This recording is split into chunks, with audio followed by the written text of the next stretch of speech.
Afternoon, everybody. Coming off of the game and diving into the tape, a lot of really good things on the tape. From a standpoint of how our defense played, I thought our offense moved the ball well for most of the night. Just critical turnovers and some things there that really kept us from capturing the momentum early on in that game, despite the pretty consistent execution, pretty much for the most part.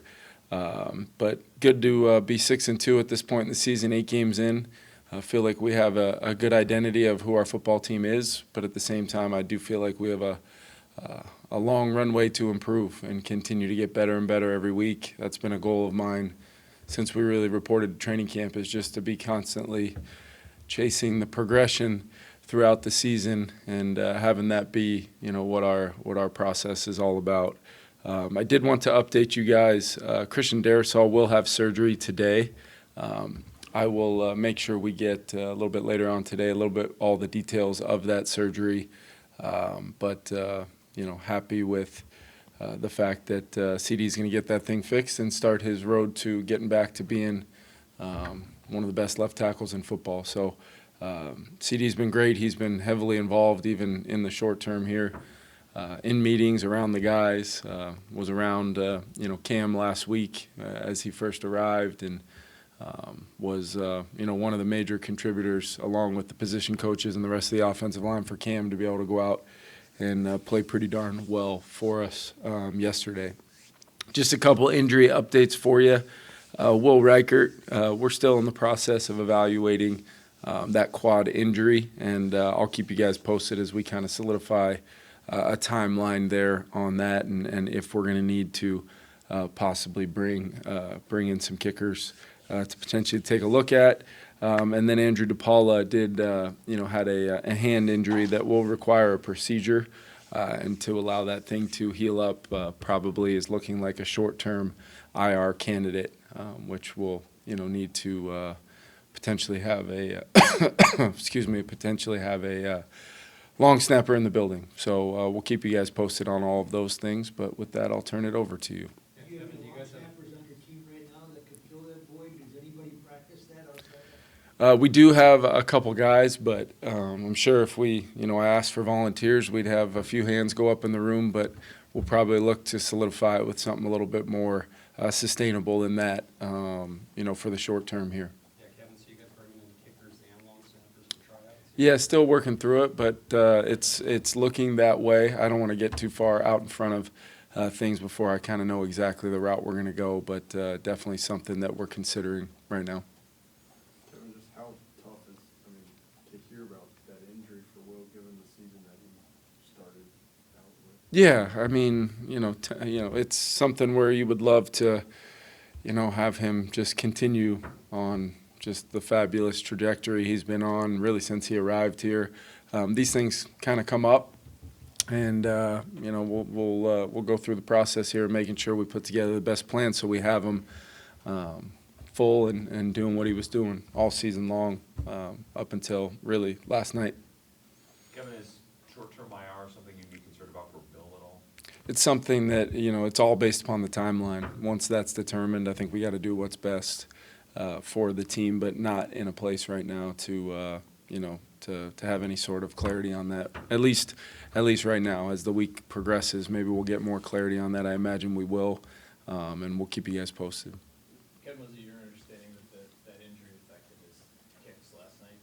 Yeah, I know it was an injury sustained last night. Don't know whether it was a swing on a kickoff or one of the kicks, but yeah, with how he's performed up until this point, I would imagine that was a contributing factor in him missing a couple kicks, but he did, he toughed it out and was able to still put the ball in the end zone on some kickoffs and make some extra points. So tough dude and loves being out there with his teammates. And as you guys know and can tell, his teammates absolutely love him. So like I said, we'll go through that process, and we'll need Will Reichard back as soon as we can possibly have him. You were a 13-win team just a couple of years ago. Are there any commonalities or similar feelings to this team and that team? That's a good question. I think For the most part, what I would say is each team is, every year it seems like you want to build not a new identity, but you want to allow a natural identity to take place with the guys you have, the type of players you have in all three phases, and then what's the emphasis? What am I trying to build with our coaching staff, with our players, building it together to make sure this year's version of our team can reach what our potential is going to be, all while overcoming some temporary short-term results, adversity, or the ebbs and flows of injuries throughout an NFL season. We want to be able to withstand both and continue to improve. I do like the makeup of our team this year. I think we've got guys that just go back to work, really buy into and live the one day at a time mentality, and just trying to have the best possible days of preparation, knowing that it's helped us get to a 6-2 point, all while knowing we can improve and keep getting better, keep coming together, gelling, in all three phases. And I still think, that performance in all three phases for 4 quarters is out there, like it is for many teams in the NFL. As you progress through the season, you're still just trying to put it together week in and week out with a lot of confidence for sure, but we're going to keep pushing and keep straining every single day to try to get better. But as of right now, I think the thing I love the most about this team is just the makeup of our locker room. I think we're a talented team, and I think we're capable of accomplishing a lot, but all while knowing we've got to go to work every single day to make it happen, because that's what this league is all about. What did you think of Dallas Turner's production in the second half? Yeah, I thought there were some real flashes in the pass rush and just the activity, solid in the run game. We wanted to make sure he was a little bit more involved in the game, and he showed up. And I thought it was a performance that I was not surprised by, and kind of had been telling you guys, as we move forward here and based upon game plans and things like that. But I thought it was a real great step in the right direction for Dallas, and one that I think he'll build on. It's still early on in his career, and he's learning and getting better every single day, but talented player, athletic. It shows up when you turn on the tape. Kevin, the referee said last night that he did not see any forcible contact to Sam's head, and we've seen this a couple times now. Yeah. Or do you, on a week-to-week basis, are you confident that the NFL is protecting him and quarterbacks when they should? Yeah, it's part of my conversation, especially recently. In the 90-minute meetings leading into games, I'll continue to seek as much clarity so that I know how to coach our team and our players. I know what the rule is. I know what the language of the rule is, and my opinion of what took place last night on that play, or maybe a play previously 10 days before that, really does not matter. I'm learning that very quickly. Kevin, Josh Oliver, did he benefit in the spring game with TJ being out, because it looks like he's coming into his own? Yeah, Josh had a career high in catches and made the huge play at the end. Had the first catch of the day to really move the chains on that first play of the day. But what Josh does that sometimes is not seen enough is his role in the run game and pass pro, the physicality he brings to our offense, and he's got the ability to impact the pass game. Big, moves well, great catch radius. And I think, it was great to have TJ back out there, but the best thing was having that collection of 3 guys with TJ, Josh, and Johnny, the versatility that they could bring, and then that feeling in the fourth quarter when we could, whether it was 21 personnel with Josh and CJ, Josh and Johnny out there, TJ and Josh, whatever it was, we got fresh bodies that can go really handle the edge and allow our run game, considering the type of combinations we were getting inside in the run game against 2 really, really good interior players. That was a real positive for our offense and for our team when we really wanted to eat some clock. And we've had drives like that this year where we've ate some clock and maybe ended in a field goal, but to stay aggressive there and put it in the end zone, I thought was a big deal.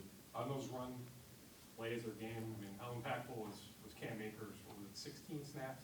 16 snaps he played? Yeah, I think, we wanted to see, and I think we talked about it last week a little bit, just about Cam's role, and we definitely want to make sure we keep Aaron as our starting back, as healthy and as impactful as he's been, and to have a guy like Cam and Ty, for that matter, we're still going to see Ty Chandler in the mix as well. It was really just kind of a situation where Cam gets off to a hot start. We were able to kind of stack some runs on top of each other, made some really, really good cuts. He does know kind of the origin of a lot of the things at the base level of our offense from a standpoint of tracks and reads and where maybe some balls may hit versus some fronts or movement or things like that from his time previously with LA. That's what made him somebody that I've always wanted to pursue to get here, because I think he's a guy that can, watch the game and see how we're being defended, see how certain runs are kind of looking either on the tablet or in real time, and then he goes out there and he can adjust on the fly. Because with the run game, you guys know this, it's, I think we had 33 rush attempts last night. So much of that is capitalizing and just being efficient. Even if it's a 3-4 yard run against fronts like that, sometimes you have to have those kind of messy, dirty runs to then hit, the earned first down chunks or lean on them a little bit, or maybe take some of the sting of that rush out so you can try to get the ball downfield. Gus does a good job mixing in some edge pressures that you really it's hard to get a beat on when it's coming, and had a plan for it, and really, a couple times they were able to still get us with some of that, either, defeating blocks or whatever they did, and that's what a good front's going to do. But I thought Cam's impact was one that not only gave Aaron a breather so then he could be strong down the stretch, but was just impactful as just a guy stepping into the huddle. Kevin, Sam brought up the idea last night that it was very clear to him that you guys were getting in and out of the huddle quickly, getting to the line quickly, and minimizing pre-snap stuff. Like, what do you sort of attribute that to last night? I think it's a few things. I think our guys with a full week of practice coming off of our last game, we really wanted to emphasize it. We did some things adjusting practice just to make sure we were under a little bit more. If we normally break the huddle and set the play clock at 15 or 18, whatever it was, we were trying to shrink that number down a little bit just to put that added layer, all well, putting a little stress on Cam Robinson to, in his first couple practices to be working off of that same kind of setup. So I thought the guys handled it throughout the practice week. We did, some things specifically on some of the weightier downs where we maybe weren't as, exotic with our formations. We still had, as you guys saw, some good motion to kind of activate some leverages and try to get guys some free runs at the defense. So we're still going to do those things, but it's all about the urgency in and out of the huddle. I can get Sam the wristband number or the play call in as fast as possible, but we still need to, have the clarity of the play call, and then guys breaking the huddle, knowing exactly what to do, where to go. And I thought our guys were in total ownership of the plan, reflection of the coaches and the players, and it's something we've got to continue. And I think as we play more and more, Kevin, I think Sam's just I thought he did a great job in the last drive. I mean, we were kind of snapping those off right at about 1 on most of those plays. He was taking them down. It didn't feel at all stressful to him to manage a couple different sequences in that game, the 2-minute at the end of the half, to be able to double up with the potential field goal op and then score the touchdown to start the second half. So just really good from a standpoint. I thought he threw the ball great. I thought he commanded the offense at a really high level, and I thought the other 10 guys, no matter who was in there, responded to that. And it always starts with me. I got to, be really good about, moving on from a previous play. Sometimes I get carried away with either the officials or, trying to make sure, what happens on the previous play, we've got to move on. Sometimes it's, you're talking about maybe getting a measurement. Sometimes they adjust from the replay assist adjust. Could be 2nd and inches, and you're thinking about a play, and then they tell you it's a 1st and 10, but that play clock's going to go to 25, and they're going to roll it. So there's sequences in the game a lot of times after some big yardage where we just got to go. We just got to go with pace and tempo, trust in what we're doing, and just it's all about the next play. And if we had great execution, wonderful. If we did not, we got to get back on track and we got to overcome it. And I thought there were some examples of that. And then there were some other times where a negative play, kind of stopped us from kind of continuing our momentum of great averages per play. We got the play count up, which I thought was big, in the low to mid 70s. That's a credit to our defense getting off the field. That's our guys sustaining, even though we were, had the red zone turnover, or, had the really the 2 turnovers and then the fumble, 3 turnovers. All of those things kind of took place when we had at least possessed the football, gotten a couple first downs, and moved it. So that was a real positive. Last few. Kevin, you mentioned last night your confidence in Sam. Yeah. Imagine it's been a progression kind of from first down your March. You did work with him before. Did you sort of pinpoint when there's some of the little things that started to really kind of cement that for you? Yeah, it's the time. I mean, Saturday mornings, going through the call sheet after a week of preparation, it's watching him make some of the, every single game I can highlight a throw where, he's making throws now that are few and far between. There's a lot of really good quarterbacks in the NFL, a lot of unbelievable talent throwing the ball, and I think Sam has demonstrated the ability to make some really high-level throws, to show the ability to climb in the pocket, to use his legs, use his athleticism when we need it. And he continues to just, like I said, 6 incompletions last night. 2 of them, went to the other team. We got to make sure those things don't happen. But so many examples of explosive, so many examples of him taking completions. I thought we did a good job having some different ways of getting the ball out of his hands. They don't always work. It's not always, dynamic catch and run plays. But as I've told you guys before, I do believe every completion of any kind has a negative effect on the defense. It either allows you to use tempo, it allows you to then get to the line and put together a good run plan, a run pass can, whatever it is. We were kind of exhausting a lot of those things last night at different times and had success with it. Kevin, Kevin, in terms of Cam Robinson, I know you mentioned a couple of times, but when it comes to continuity and communication, what impresses you most that a guy can come in and kind of get on the same page that way, that sometimes you need a lot of reps to communicate that well? Yeah, I think there's really 2 layers to it. Cam being the first, a veteran player with over 90 starts, he knows how to play the game. I thought for a guy that showed up, and I use the play style term a lot, he probably only heard it about 100 times, which is a low number. Most of our players will tell you. But that showed up. I mean, his physicality in the run game, maybe the technique might not have been perfect, but his length and strength and able to, come off the rock when we needed him to, depending on if we were running to his side or he was on the back side of a run, that showed up to me. And then we went into, a lot of the plan was built, especially early on in the week, with the mindset of who knows who's going to be playing left tackle. So we tried to have a mindset of that.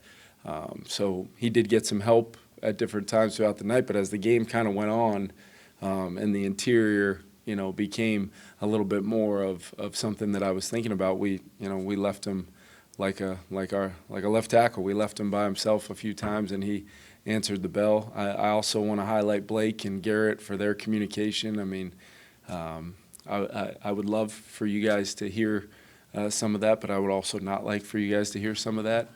But it's pretty unique the way they're able to have that dialogue and make sure Cam was rock and roll and ready to go without having any of those pre-snaps. I think we had the one holding call, but that was our only penalty on offense. And then I think the other layer of that is I think Brian O'Neill's having one of his best seasons I know that I've been a part of with him, and he's been an established core player in this organization for a long time. But I cannot say enough about what he means to our offense and what he's been able to do this year at the right tackle spot, playing some of the best football of his career for sure. Alec, last one. Kevin, with the trade deadline, what kind of dialogue have you had with Quasi?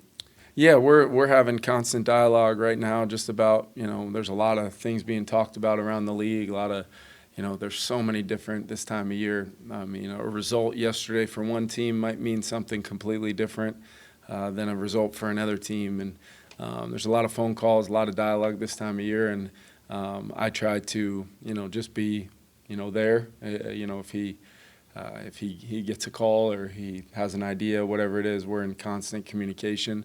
But there's a lot of those things that never really materialize. And we're also very cognizant and aware of our team and what's been built here, and we have a lot of confidence in our team. But if there's an opportunity to improve our team, or there's an opportunity to improve our ability to build the team in the future, I think it's something we'll consider for sure. Thanks, everyone. Thanks, guys. Appreciate